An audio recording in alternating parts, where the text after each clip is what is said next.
பகவான் ஒருமையா பகவானுக்கு ரூபமே உருவமில்லாதவன் நம்முடைய மனசில் நிலை நிற்பதற்காக உருவ வழிபாடு செய்கிறோம்.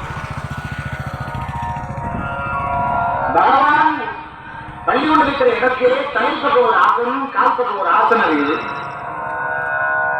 ஏன் எழுந்தவரை நாம விஷயத்தை சொல்லலாம் என்று தலைப்பட்ட ஆசனம் போய் உட்கார்ந்தோம்னா நம்ம கால்பட்ட உட்கார்ந்தா கௌரவம் குறைவாயிடும்.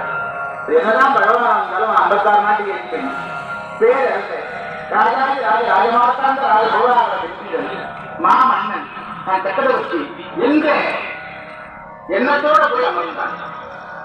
தலைக்கணத்தோட போய் உட்கார்ற இன்னும் ஒரு மாதத்துல ஒரு தலையில்லாத செய்தோம்னு பகவான் பட்டிருக்கிறார். கொஞ்ச நேரம் கழிந்து அக்னி பெருமாள் வந்தார். வாங்கி காப்பாள வழிவிட்டான்.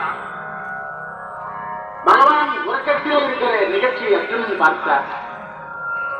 பகவான் கால் பக்கம் நிற்கலாமே என்று இறைவனுடைய திருவடியை தொற்று வகையினால் இதுவரைக்குமே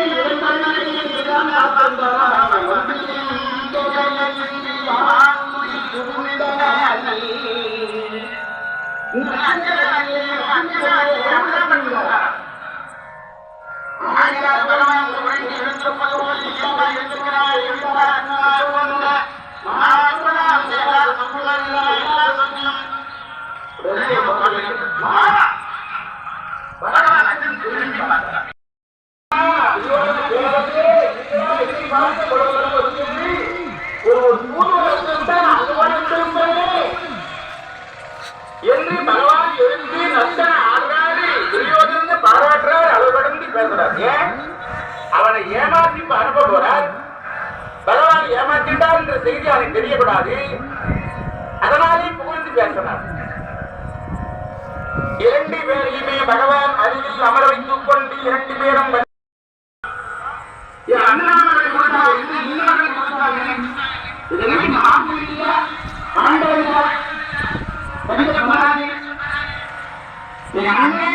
உங்களும் சொல்லி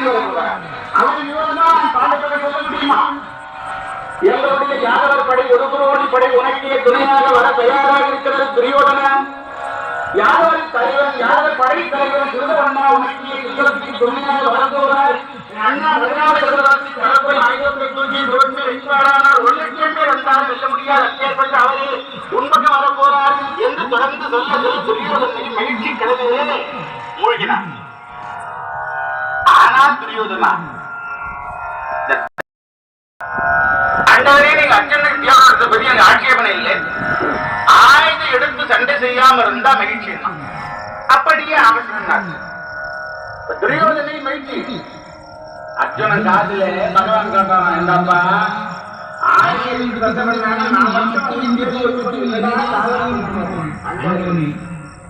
நீங்கள் மட்டும் என் பக்கத்தில் தேர்வட்டினார் என் பக்கத்தில் நீங்கள் இருக்கிறானா உலகமே எதிர்த்தான் நிற்க வருவேன். அர்ஜுனன் நிற்க நம்பிக்கை மகிழ்ந்து தீயசைத்து விடைபெற்று வராமல்